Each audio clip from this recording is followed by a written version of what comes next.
Happy Saturday. It's May 3rd, 2025, and you are listening to Morning Meeting. I'm Ashley Baker in London. And I'm Michael Haney in New York City. And we are two of your Airmail editors who are here to provide a break from the news of the day. But first, we have one tiny bit of news. Donald Trump, we always knew you were a Grinch, but this does feel like you're taking it a bit far. The social media reports of empty ports and big box predictions of dwindling supplies appear to, in fact, be prescient. At a cabinet meeting this week, Trump admitted that children might have to make do with, and we quote, $2 instead of 30. Also, get ready because they're going to cost more. Now, I certainly don't know that many children who have 30 dolls, but no doubt there are plenty of those in the Trump circle. As usual, Michael, Airmail is the antidote to all of this nonsense, and we have a wonderful issue and episode for you today. It sure is. You know, first, everyone loves Saturday Night Live and the Canadian mastermind behind it, Lorne Michaels.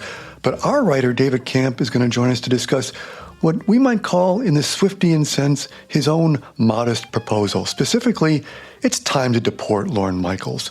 David will explain why it would be a good thing for all of us if Trump's immigration agents sent him back to Canada. Then, you may all remember Billy McFarland, the promoter who created something called Fire Festival, a music festival where tickets cost $12,000, but a festival which never existed. McFarland was accused of fraud and ended up with a 6-year jail sentence. So, of course, in Trump's America, he's back with Fire Festival 2, because, you know, there's a sucker born every 4 years. And Stu is going to tell us all about it. And finally, Jean Marsh, one of the great actresses of the past 50 years, who also co-created the beloved and influential series Upstairs, Downstairs, died recently. Michael Lindsay Hogg will join us to share his tribute to the beautiful woman he knew and loved. So, Ashley, where would you like to begin today? Well, Michael, David Camp has an inspired solution for the American ambivalence that seems to be governing this moment. He is a writer at large at Airmail and the author of several books we love, including Sunny Days, the children's television revolution that changed America. Welcome, David Camp.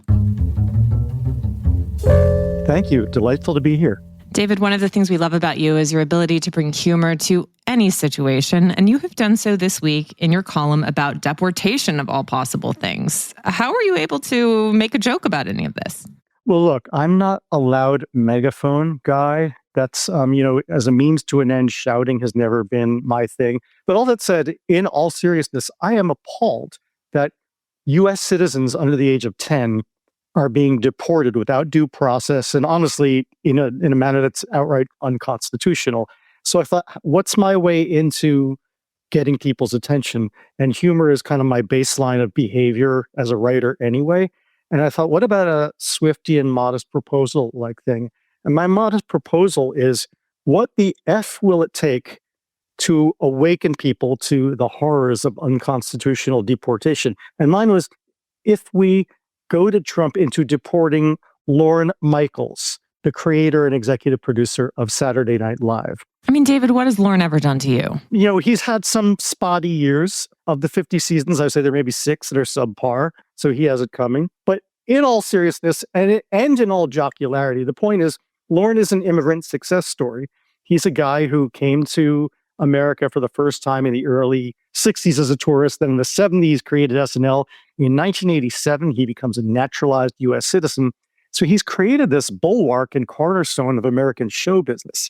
But at the same time, what if we gave him the boot? What if we said, because Trump is nothing if not oafishly suggestible. So what if we said, that show that everyone watches and that everyone holds dear, it's kind of biased. It ridicules Trump. So what if we just convinced Trump to deport Lorne Michaels? And of course it would be unconstitutional. And of course, even if they succeeded in doing it, it would be overturned. So for Lorne, it would be a small sacrifice. He'd have one moment of indignity when they're pulling him out of 30 Rock, and he'd be like, oh, no. This isn't necessary. And then everyone does a Lorne. I've met Lorne 3 times, and even I do a Lorne. That's how ubiquitous that is.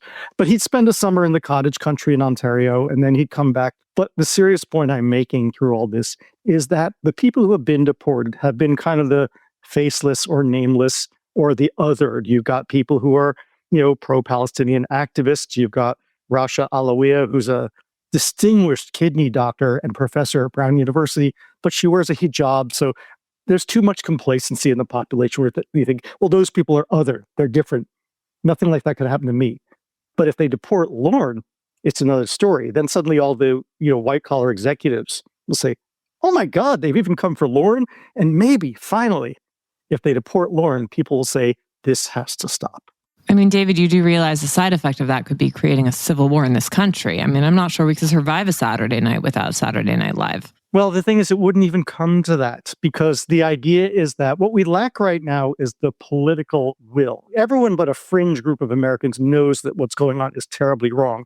Even all the Republican senators, in the U.S. Senate, they know this is wrong. They just don't have the cojones and the pressure to finally act. I think it will happen at some point. That's my cockeyed optimism. But for now, I'm saying we need some kind of booster rocket to get us there. So it has to be so outrageous, something so ridiculous as like, oh my God, he really did it. He deported Lorne Michaels. And then suddenly everyone, Lorne would suffer for 72 hours, in transport to Toronto. Then he'd be fine up there. Then he'd be brought back in time for season 51. So, that's my proposal. David, have you run this by Lorne or anyone at Saturday Night Live? No, because the element of surprise, Ashley.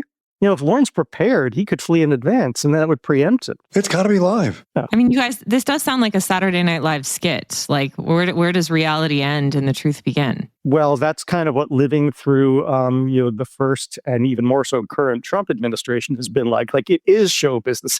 And that's kind of the point, too, is there's a kind of lack of seriousness with which we as a people have been treating politics for too long. We do treat it as show business, which is the very reason a show business entertainer, and a malevolent one, unfortunately, is president right now. And we talk about how Stephen A. Smith might be a viable candidate in 2028.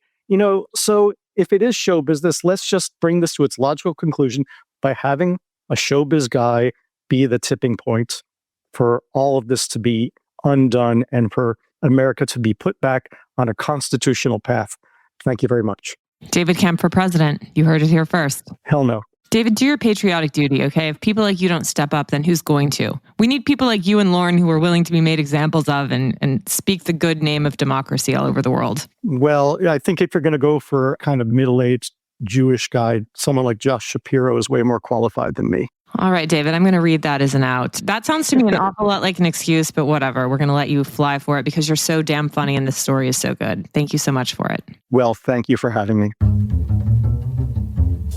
Well, on that note, Michael, not every solution is as elegant as the one that David has envisioned here. Stu Heritage is back to update us on the antics of one of our favorite scammers of all time. And for us, that's really saying something. Stu is a writer at large at Airmail, as well as the author of Bald, How I Slowly Learned to Not Hate Having No Hair, and You Can Too. If that's not service journalism, I don't know what is. Welcome, Stu.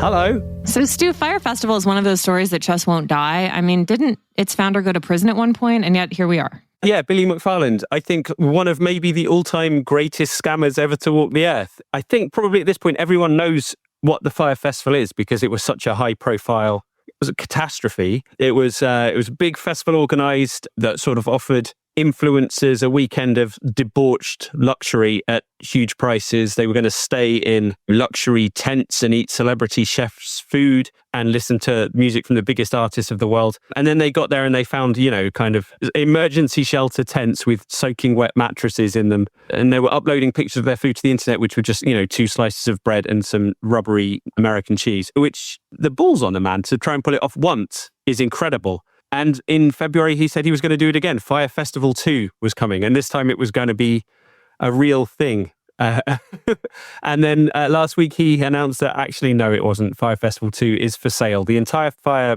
Festival brand is for sale to anyone who wants to own that sort of mess, I suppose. I mean, to me, it's like trying to sell the brand of Enron or Yeezy. It's like, isn't it too damaged to have any reliable suitors? Yeah, I feel like it might be the only thing I can think of as an equivalent would be if someone wanted to buy the rights of the Willy Wonka experience that was in Glasgow that disappointed everyone as sort of an ironic art statement or something. But at this point, no one knows how much Billy McFarland wants for the Fire Festival brand. I'm sure if we club together, we probably got enough loose change to buy it for the reputation it's got. Stu, is it a coincidence that his first festival was 2016, then the first Trump term, and now in the second Trump term, he's back? I mean, it seems like, he knows which way the wind is blowing, and there's more than 50% of people in the world might be interested in something like this. I hadn't thought of that. That's fascinating. Well, he didn't sit out Biden's term. He was in prison for fraud. He could be Secretary of Commerce or something. Let's not put ideas into people's heads. Yeah. What do you think the grift is this time? Do you have any sense of how much money he's looking for this? He owes almost or exactly $26 million in damages to the people he defrauded last time. So I'd imagine he wants approximately $26 million for the Fire Festival brand. But yeah, as far as the grift goes, I think he just wants to get whatever he can. It's a fire sale, basically. A fire sale for the Fire Festival. But as you say, but he's this time he's talking about doing it in May in the Mexican island of Isla Mujeres, and tickets are going to cost up to $1.1 million. That's what it was reported. What do I get for that? 2 slices of cheese? Well, the crazy thing about that is when he announced it, he uploaded the GPS coordinates of the event, which it turns out the New York Times just did some basic investigation and ran the coordinates.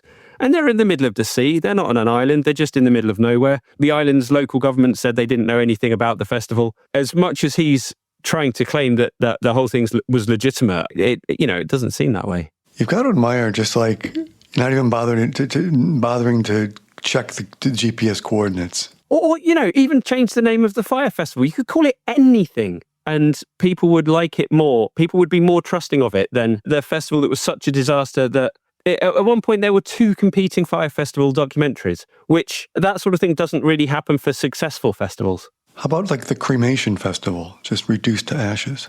Oh, beautiful. Yeah. Yeah. Lovely. There you go, Michael. You're in here. This is how you make your millions. Stu, you've been covering this sad story for years now, and surely you can give us some insight into why it continues to fascinate. Do you think that it's some sort of boomer schadenfreude of just sheer enjoyment in watching young people suffer due to their love of hype? Like, what is it? Make sense of it for us. Oh, that's definitely an element of it. I think watching very entitled people be presented with the basic, not even the basic level of accommodation and hygiene is hilarious. And yeah, I think it's the gap between what was promised and what was delivered, I think is always hilarious. Every Christmas in the UK, there's always a story about like a Santa Claus village that you go there and it's just, a shed with a tarpaulin over the top of it. It's bad and he went to prison and we should be upset with him for his fraudulence. But it may be the most hilarious thing that's ever happened. I love it so much. It's kind of a metaphor for life, right? As a child, you're promised the world and then the reality ends up being somewhat different. Am I overthinking this? No, you're not overthinking it at all. That's exactly what it is. It's the representation of all adult disappointment. Well, Stu, thank you so much for giving us a reason to giggle today and always. We look forward to the next. My pleasure. Thank you very much. All right, Michael. Well, I think if you can scrape together 26 cents, you'll probably be able to buy the Fire Festival, much less 26 million. Something tells me he's just selling it for the debt. I kind of want to see who bids on this thing because, IP, even a damaged IP is worth something now. Make it cool again. That's the thing. It's like this guy is probably going to get up to no good yet again, and you're going to own the name Fire Festival. You'll be able to profit on all of the documentaries and true crime shows that are made about Billy McFarland. There you go. Exactly. Own it all. On a much more somber note, Michael Lindsay Hogg is here to share a little bit about the life and times of his great friend, Gene Marsh. Michael Lindsay Hogg is a director. He did the original Brideshead Revisited TV series, as well as the Rolling Stones Rock and Roll Circus, a concert film. Welcome, Michael Lindsay Hogg. Thank you, Ashley. Thank you, Michael. Good to see you or hear you. So, Michael, before we get into how Jean will be remembered to the world, we'd love to know about how she'll be remembered to you. You two go way back. Take us there. We were friends for 60 years, and we met as adults. And in order to be friends for 60 years, you have to live to be quite old. So Jean died at the age of 90 2 weeks ago, and I'll be 85 in a couple of weeks. We met when we were both working in England. I was 26, she was 32. And the first day we met at a rehearsal for a TV drama, we shook hands and said hello. And we both later told each other we felt on meeting that we would know each other forever. And we lived together for 12 years and never wavered in our affection or our love for each other, even though our lives changed because of travel, because of work. You never own anybody in a relationship. You choose the person. And Jean and I chose each other to be close, to be friendly, and to love each other all our lives, even though our lives did take different courses and we were separated by distance and by work. We were always close, and that never wavered. I mean, Michael, you were so close, as you note in your essay this week, Remembering Jean, that you said you spoke on the phone almost every day across those 40 years. It's extraordinary. Yeah, well, after we'd stopped living together, again, not that we didn't stay close, it's just that she was working in America, I was working in Europe. As you grow and change in life, things alter. I was traveling a lot. Anyway, yeah, we spoke on the phone for 40 years every day, pretty much for two reasons. One is she was living in California working, or she was in her house in London. And I always thought if you cared about someone, it was important when they got home from their day's work or whatever their activities was, that there was someone who would be glad they got home and glad they were going to make their supper or listen to the radio. And I always wanted her to know that I was glad and happy that she was in safely every evening, no matter where I was, no matter where she was. And then we talk, about what she'd done. And she was often acting or writing and what I'd done. And so every day we'd have a little check in with each other, no matter where we were in the world or in our lives, because from the time we first met each other, when we were separated, we missed each other. The other reason was because at a certain point in her life, in her 50s, she got a heart condition called tachycardia that made for a rapid heartbeat and sometimes lightheadedness and fainting. I always had the phone numbers of her neighbors. And so if I was in California, say, working, and she was in England, and she hadn't left a message on her answering machine saying she was out or something, I would always call the neighbor to see if they would go in to make sure she was all right. In one case, she wasn't. She'd fainted because of the tachycardia, and they were able to get help for her. Yes, love is a funny thing. I mean, it can change, it can alter, it can go sour, all those things. But if I was lucky enough to love Jean since I shook her hand at that first rehearsal, and it was reciprocated. And as you know, Michael, because you've met my wife, Lisa, we've been together for 30 years. And fortunately, Jean and Lisa were friends. In other relationships I might have had in my life, that was not the case. But Lisa early on understood that Jean was, in one way, a constant in my life, that I'd known her since I was 26. And whether I was 50 or 60 or 70 or 80, she would still be in my life and someone I cared about and loved. And so fortunately, they were friends. I know it sounds kind of sophisticated or something like that, but it wasn't really. It was only the way life turned out for me and for Jean and for Lisa, who, as I say, I've been with for 30 years. Michael, she was, a woman of great beauty, and as you also note, great talent. People know her best probably for she co-created Upstairs, Downstairs. But what was unique about her work as an actor? First of all, she was very, very skillful. Whatever she did, she could do different accents. She could do the working class accent she grew up with. She could do the posh accent. She could do a foreign accent. She won an ACE Award for being in a Robert Lacey TV drama playing a German spy, which she played with a German accent. But Upstairs, Downstairs, as you know, Michael and Ashley was created by Jean and her best friend, the actress, now Dame Eileen Atkins, because they both had parents who were in service. Eileen's father was a doorman at a hotel. Her mother had menial jobs. Jean's mother had been a barmaid. Her father was someone who only worked nights, trolleying print for a printing company. So they wanted to give themselves a chance to explore what life was like if you came from the underbelly of the English class system, as they both had. And so they came up with this idea of writing an Edwardian drama about the rich people who live in the house and the people they employ to work for them. And Jean created the part for herself of Rose Buck, who's the head maid, for which she won an Emmy. And her great scene was her money had been Rose's money, Rose Buck's money, a small amount of money, savings, had been invested by the young man of the house, played by the wonderful actor Simon Williams. He was posh, she was not. And he'd invested it, and then somehow, through ill luck, he'd lost all her money. And there's a scene where he asks her to come in and talk to him, and he says to her, Rose, I'm sorry, I have bad news for you. And she says, what?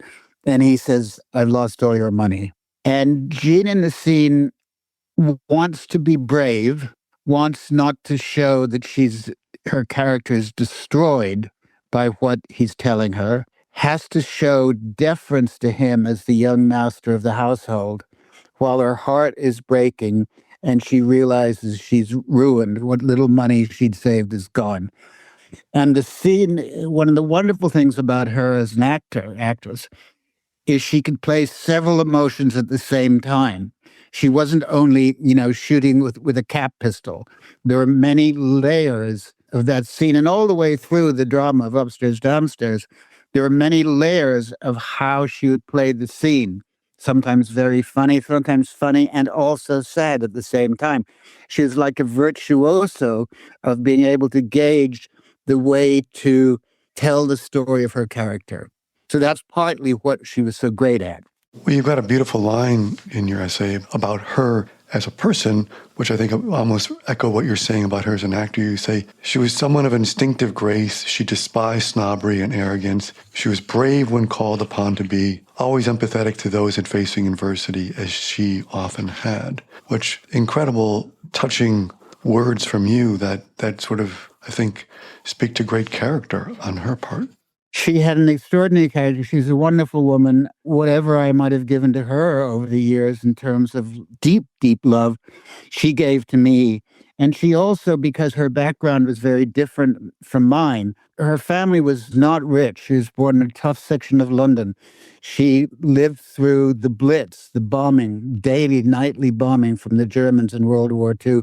She'd go to school with dead bodies in the street until she, with other children, were evacuated. Her father could not always pay the rent, and she was sent at the age of 7 to the landlord to say, can you give my father another week or two to pay the rent because it was a bad week, whatever. So she was like the agent of the family who was trying to protect the family. She went out as a child dancer at the age of 7 or 8 or 9 to start to earn money for the family. So talking about adversity, she had terrific adversity, things I don't go into. When she was 12, she had Bell's palsy. Her side of her face was paralyzed. She was in a wheelchair. And then she gradually, also she couldn't see. She had very, very bad eyes like her father. And she always wore glasses until she had some eye surgery done when she was in her 40s or 50s. So she couldn't see. She'd been in a wheelchair. She'd survived the Blitz. Her family had no money. She had no money. But yet she made her way in life. And people from the time she was a teenager, including the great film director Michael Powell, her first movie was Tales of Hoffman, thought that she was in some way exceptional. They always saw something in her that made them think this young woman, this woman has got gifts which are maybe not revealed yet, but there was something in her. She was an extraordinarily good-humored woman. She was incredibly funny, whether she was telling you a joke, which she'd invented or heard, or whether she was just dealing with repartee. If you'd say something, she had the quickest wit, except for you, Michael, of course, the quickest wit that she would get something back and win the day, as it were. So she was great company. Everybody loved being with her because she was, again, even though she had adversity in her life of many kinds, including later in life, the tachycardia, which until that was given the right pill, she would often faint because of lightheadedness. She was very brave. She never complained. She was kind of a version of a perfect person. Not that she, I'm sure, didn't have faults that she was hiding, like, I don't know what she couldn't see. She was a really extraordinary woman that I am very grateful and lucky to have been connected to for 60 years. Well, Michael, I couldn't think of a better person to give a more poignant, beautiful tribute than you. It's very touching to read it. I encourage everyone to read it, but just to listen to how she touched your life, I can only realize how blessed you have been by that. So thank you for sharing it with us. Yeah, Michael, yes, exactly. Because, she died 2 weeks ago. She was 90. She'd had a stroke X number of years ago. She was fine for a while. It gradually got into dementia. I knew she was dying. I couldn't go over there to be with her for other reasons. And so even though I mourn her now and I miss her, I feel lucky to have loved her and to have been loved by her. Well, it's beautiful, Michael. Thank you again so much. And at the least, we can encourage everyone to watch Upstairs, Downstairs, perhaps. Yeah, she was great. Thank you.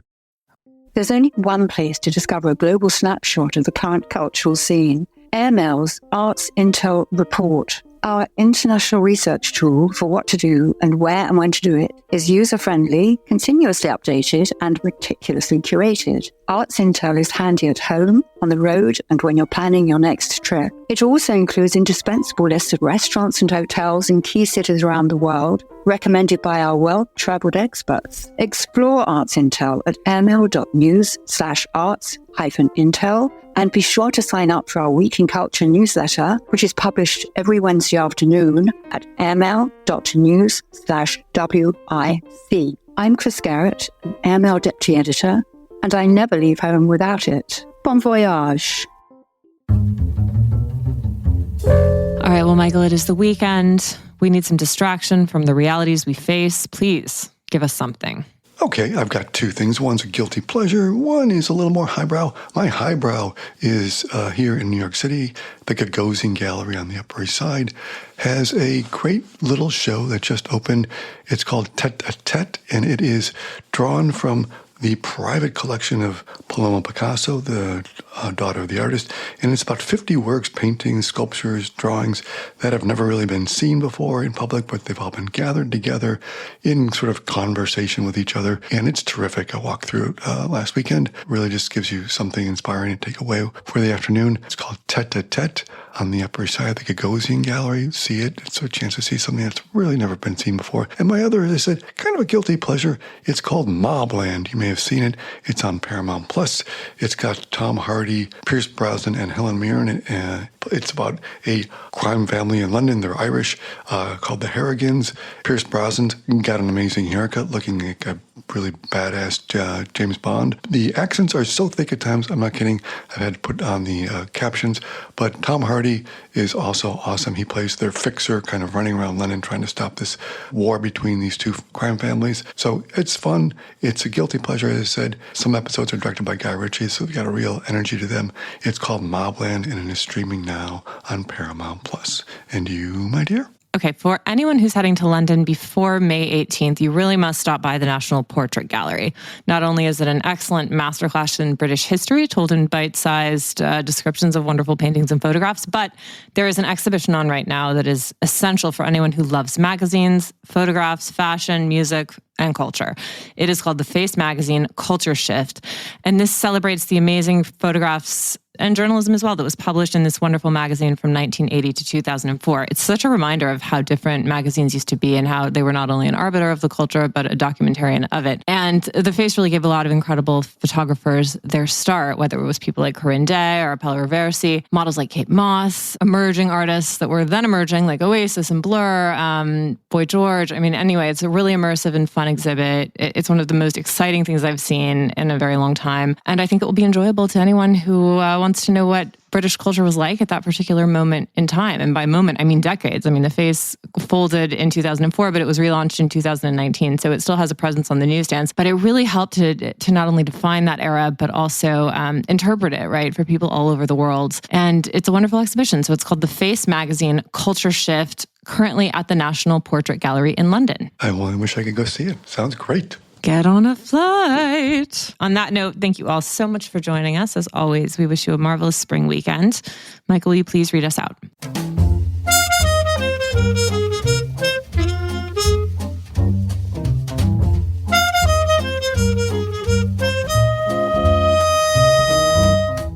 Morning Meeting is produced by Airplay Productions and edited by Jesse Cannon. Our co-editors are Graydon Carter and Alexander Stanley.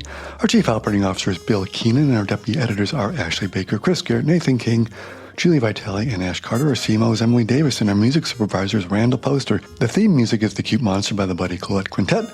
A new edition of Airmail is published every Saturday, so please subscribe and enjoy all of our stories on airmail.news, which we update every day. But you can also find us on Twitter and Instagram at Airmail Weekly. We will be back here next Saturday with another edition of Morning Meeting. But in the meantime, be sure to subscribe at Spotify or Apple Music. But most of all, thank you again for joining us.